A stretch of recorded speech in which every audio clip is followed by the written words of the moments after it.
courtroom buzzed with a low hum, the kind that blankets a room when something big is about to happen but no one quite knows what. Lawyers shuffled papers, reporters tapped at their phones, and the air seemed heavier than usual, as if the walls themselves were bracing for impact. Every eye was drawn to the front, where the judge sat high above the rest, his expression stern, unmoved. The room had seen its share of drama over the years, but today felt different. Charged, like the calm just before a thunderstorm cracks the sky open. The judge leaned forward, voice echoing with the force of authority. His tone wasn't angry. It was final. He issued a command, not a request. It wasn't a question of guilt or innocence. It wasn't about legal maneuvering or courtroom games. It was simple. Apologize. That one word carried the weight of the entire proceeding. The command dropped like a stone in water, rippling out across the room. For a moment, everything halted. No one moved. People stopped breathing. The silence was almost uncomfortable, and that's when it happened. He didn't rush. He didn't flinch. He sat quietly, still, as if weighing not the consequences, but the meaning. This wasn't defiance in the traditional sense. It wasn't rebellion. It was something deeper, something more unsettling for those who expected immediate compliance. His eyes scanned the room slowly, not to seek validation, but almost as if he was absorbing the energy in the space, drawing from it. His composure wasn't arrogant. It was resolute, unshaken, grounded. The judge repeated, himself, perhaps thinking the command hadn't been heard the first time, but it had. Everyone in the room had heard it. And yet the atmosphere had shifted, not against the accused, but toward the absurdity of the moment. Some onlookers glanced around, unsure of what to think. Was this really happening? Could a man be commanded to apologize for words born of conviction rather than contempt? Then came the response. Not loud, not brash, but spoken clearly and deliberately, as if each word had been chiseled from stone. It wasn't what the judge expected. It wasn't what anyone expected, but it was exactly what the moment demanded. There was no anger, no outburst, just calm clarity. He didn't defend himself with excuses. He didn't unravel a long-winded explanation. He simply spoke a truth that needed no embellishment. In that instant, the power dynamics in the room shifted. The gavel, the robe, the bench, all symbols of authority, seemed to falter under the quiet strength of one man's unshakable voice. The silence that followed wasn't awkward anymore. It was reverent, charged with something more profound than shock, respect. People sat straighter. Even the court clerk stopped typing. It was as though everyone suddenly realized they were witnessing something rare, something human, raw, and unscripted. A moment that couldn't be polished or staged. Not even the judge could ignore it. He leaned back slightly, his fingers tapping thoughtfully against the bench. He hadn't expected resistance, not like this, not from someone who refused to weaponize emotion or plead for leniency. What he faced instead was a calm mirror, reflecting the courtroom's demand back onto itself. And in that reflection, something was exposed. Not just a man's refusal to bow to pressure, but a deeper question of principle. Why should someone apologize if they had not acted in malice, if their intention was not harm but honesty?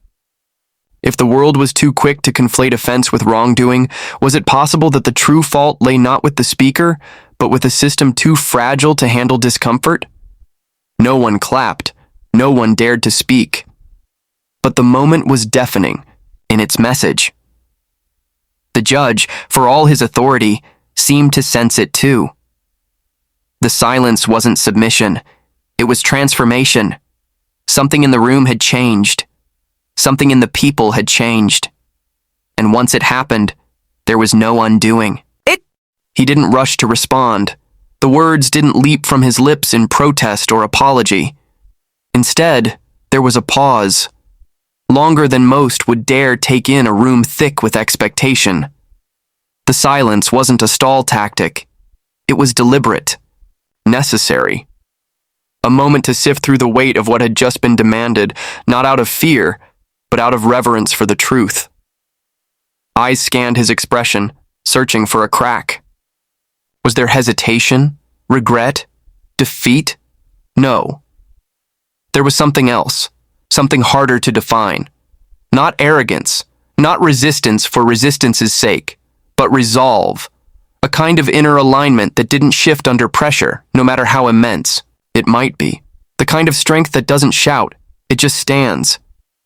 When the words finally came, they were not explosive. They were measured, intentional. Each sentence felt hand-carved, not thrown together in defense or deflection. There was no attempt to manipulate the room. No pandering to sympathy or sentiment. It wasn't about crafting a narrative to win favor. It was about something more rare, clarity. He didn't deny what had been said or done. He didn't dress his actions in excuses or blame others to escape judgment. He simply explained the foundation of those actions, where they had come from, what principle had given rise to them. It wasn't a justification. It was a window into a deeper framework, a belief system anchored so deeply that even the looming threat of punishment couldn't pull it loose. What unsettled the room most wasn't what was said. It was how it was said, calmly, evenly, with a kind of moral certainty that didn't scream for attention. People expect outrage in moments like these. They brace for grandstanding or apology. But here was neither, just a steady voice and a spine made of something unshakable. As the judge leaned forward again, eyebrows drawn, there was a faint tension that rippled through the courtroom. It wasn't defiance in the legal sense. No laws were being broken in that moment. But the atmosphere told a different story. The structure of hierarchy, of who commands and who obeys, was being quietly challenged by something far more powerful than rebellion: conviction.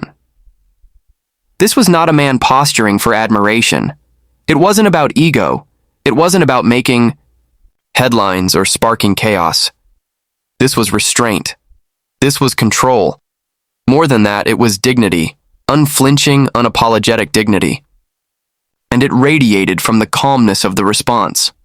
There was no flattery, no sarcasm, no bitterness, only truth, spoken plainly. In that courtroom, surrounded by symbols of authority, the contrast was striking. On one side, a seat of power, robed, elevated and steeped in tradition.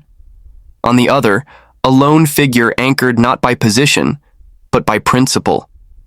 And for a fleeting moment, the old rules bent in the presence of something stronger than command: self-possession. That kind of composure is rare. It can't be taught. It doesn't come from training or fear of consequences. It grows in silence, forged over years of wrestling with what's right. Not what's easy, not what's popular, not what's safe. And when it finally appears, it stands tall in places where most shrink.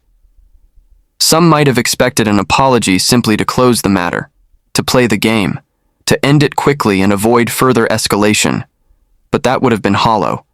That would have been theater. Instead, the response became a mirror, forcing everyone in the room to confront what they were truly asking, not just an apology, but a betrayal of integrity. No amount of pressure can extract that kind of betrayal from someone who understands what's at stake. And in that moment, it became clear. The cost of keeping quiet would have been far greater than the consequences of speaking the truth. So the truth was spoken, clearly and without apology, and that changed the entire rhythm of the room. The courtroom had been confident in its rhythm. From the very beginning, it followed a script, one written by generations of precedent, governed by hierarchy, and powered by the expectation that all who entered would play their part. The judge sat perched above, robed and resolute, issuing commands as if they were carved in stone. The attorneys on either side fell into their roles like seasoned actors on a stage they knew well. And the audience, the press, the observers, the curious, watched with a kind of hushed anticipation, waiting for the usual climax that courtrooms so often deliver. But this time, something happened that wasn't in the script. When the judge spoke, his voice calm but unmistakably authoritative. There was no question in his tone. He wasn't asking. He was instructing. One word was all it took. Apologize. It rolled out with a casual certainty, as though there could be no conceivable reason not to comply. And in the seconds that followed, there was no sound. Just a pause, brief but blistering in its impact.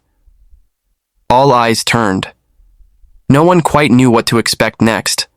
Most assumed there would be a quick concession, maybe a reluctant sigh, followed by a few carefully chosen words of regret. That was how it always went. A gesture to restore order, a nod to authority, a symbol that the system was still in charge. But that assumption was about to be shattered in the quietest, most profound way. There was no apology. There was no resistance either. Instead, there was a moment, a single, steady breath, and then a response, not hostile, not theatrical, just honest. And in that honesty, the entire room shifted. The judge, who had assumed the weight of the law was enough to command behavior, found himself face to face with something far less predictable than compliance. Conscience. The words that followed weren't crafted to win sympathy. They weren't shaped to appease the bench or soften the moment.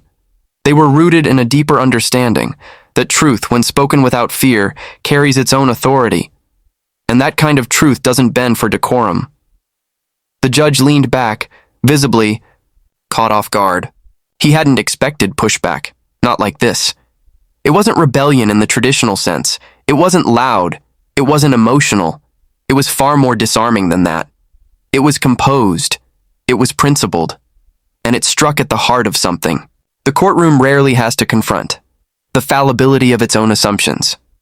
Power often operates on the belief that it can shape behavior simply by existing, that its presence alone is enough to sway people into obedience. But what happens when power meets conviction? When a person doesn't flinch, not because they are stubborn, but because they are anchored in something deeper than fear? That's what the judge was witnessing. For the first time, the courtroom wasn't reacting to legal strategy or polished arguments. It was reacting to a human moment, raw, real, and entirely unscripted. And that kind of moment doesn't fit neatly into the rulebook. It can't be gavelled away or filed under contempt. It lives outside the margins of expectation. The people in the room felt it too. You could see it in their eyes, in the stillness of their bodies. Something had cracked open. The judge, who began the day expecting obedience, found himself confronted, not by rebellion, but by authenticity, and that was far more difficult to dismiss. It's easy to wield authority when people are afraid. It's much harder when they're calm, when they look you in the eye and refuse to say what they don't believe. That kind of courage isn't loud, but it echoes, and it forces everyone else in the room to re-examine the story they thought they were watching. The judge had expected the usual ending: a concession, an apology, a return to order. What he got was something far less predictable. He got truth, spoken plainly, without malice. And in that moment, something fundamental changed. Not because someone disobeyed, but because someone refused to betray themselves to The courtroom had become a stage for more than just legal proceedings. It had transformed into a battleground where not only laws but values were being tested. The formalities, the carefully rehearsed protocols, all seemed to fade into the background as the tension between authority and principle reached its peak. This wasn't just a case about obedience or compliance anymore. It was about something far larger: the clash between power and integrity. As the minutes passed, it became clear that the ruling wouldn't simply hinge on legal technicalities or procedural maneuvers. Instead, the outcome was evolving into a moral reckoning. The atmosphere thickened, not with anger or hostility, but with a heavy, almost sacred weight. Everyone in that room, from the judge to the observers, was suddenly a part of something far greater than themselves, a moment where personal conviction and institutional authority collided head-on. The judge, who carried the full weight of judicial power, sat poised to deliver a verdict. But what was unfolding went beyond words written in law books or precedents etched over centuries. This was about the essence of justice itself, about what it means to hold power responsibly, and how that power is balanced against individual conscience. The silence that enveloped the room was not empty. It was pregnant with possibility. It was the kind of silence that speaks louder than any argument, louder than any declaration. It was the hush before a thunderous change. No one dared to break it, because everyone understood something unspoken. This moment would redefine their understanding of authority. There was no dramatic outburst, no fiery exchange. Instead, the tension simmered quietly, drawing everyone's attention to the subtle but undeniable shift taking place. The traditional roles of judge and defendant, of power holder and subordinate, blurred. It became less about the formal titles and more about the human stories behind them, the courage to stand firm, and the challenge of wielding power justly. For those watching, it was a powerful lesson. Justice is not simply about enforcing rules. It is about recognizing when those rules must be questioned. It is about listening to the voice of integrity, even when it disrupts the expected order. The courtroom had become a crucible where the true meaning of accountability was being forged. Not just legal accountability, but moral accountability. As the final moments ticked by, the courtroom seemed suspended between two worlds. One governed by authority and tradition, and another defined by principle and courage. This suspension was uncomfortable but necessary. It forced everyone present to confront difficult questions about fairness, about respect, and about the limits of power. In this suspended moment, the judge's gaze lingered longer than before. It was a look not of defeat, but of contemplation. The recognition that authority alone cannot command respect. Respect must be earned through fairness and understanding. The acknowledgement that a single command, no matter how powerful, cannot override the quiet strength of conviction. The verdict, when it came, was not merely a legal ruling. It was a statement about the nature of justice itself. It signaled a moment where the courtroom acknowledged the complexity of truth, the importance of integrity, and the necessity of humility in wielding power. It was a verdict that resonated far beyond the walls of that room, echoing into broader conversations about how society balances authority with conscience. This was a moment that challenged everyone to rethink what it means to seek justice. To understand that the law is not an inflexible monolith, but a living system that must adapt to the nuances of human experience. That real justice requires listening to voices that might unsettle the status quo. That sometimes true change begins not with loud proclamations, but with a steady refusal to sacrifice what is right for what is easy. In that courtroom, the lines between winner and loser blurred because the real victory belonged to the principle that had been defended with quiet strength. It was a victory for the idea that standing by one's truth, even in the face of immense pressure, is the foundation of justice. That the courtroom, for all its power, must never forget the humanity at its core. This moment would be remembered, not just for the ruling itself, but for how it redefined the relationship between power and principle. It reminded everyone present, and everyone who would hear the story later, that the pursuit of justice is an ongoing journey, one that requires courage, integrity, and the willingness to change when confronted with deeper truths. And so the courtroom fell silent once more, but this time the silence carried a new meaning. It was no longer the quiet of tension or waiting. It was the calm after a storm, the stillness that follows a profound shift. A shift that would ripple outward, challenging assumptions and inspiring reflection far beyond the walls of that room. This moment in the courtroom wasn't just a legal battle. It was a powerful testament to the strength of integrity and the courage it takes to stand by one's convictions, even when faced with overwhelming pressure. It showed that true authority is not just about holding a title or wielding power, but about respecting the values and principles that give justice its meaning. When someone refuses to apologize for what they truly believe is right, it challenges the system to look deeper and reckon with its own limitations. The impact of this moment extends far beyond the walls of that courtroom. It serves as a reminder that legal proceedings are not merely mechanical processes, but human stories filled with complexity, nuance, and moral questions. The law must balance order with fairness, authority with humility, and rules with compassion. When those in power confront genuine conviction, they are forced to reevaluate their assumptions and sometimes even their own roles within the system. This story also highlights the importance of staying true to oneself. It takes remarkable bravery to hold firm under scrutiny and demand that principles be honored over convenience. In a world where pressure to conform is relentless, such steadfastness shines as a beacon for others who may feel intimidated or silenced. It encourages everyone to speak their truth, knowing that honesty can sometimes shake the foundations of entrenched power and inspire change. Moreover, it underscores the idea that justice is never black and white. It is an evolving conversation that must consider context, intention, and the broader implications of decisions. When authority demands submission without question, it risks losing sight of what justice is meant to serve, the people. Moments like these push society to refine its understanding of fairness, reminding us that the law's ultimate purpose is to protect not just order, but dignity and truth. In the end, this event will be remembered not just for the courtroom, drama, but for what it symbolizes, the ongoing struggle to balance power with principle. It is a call to those who govern and those who are governed to engage with each other honestly and respectfully, to recognize that strength doesn't always roar, and sometimes the quietest voices carry the heaviest truths. The lessons learned here inspire reflection on our own lives and choices. They challenge us to ask difficult questions about how we respond when our values are tested. Will we yield for comfort, or will we stand firm for what we believe? This story is a powerful example of the latter, a reminder that courage, clarity, and conviction can change everything.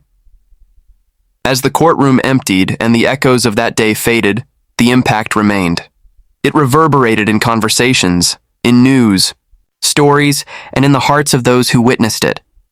It reminded the world that justice is a living, breathing ideal, one that demands more than obedience. It demands honesty. It demands courage. And above all, it demands respect for the truth, no matter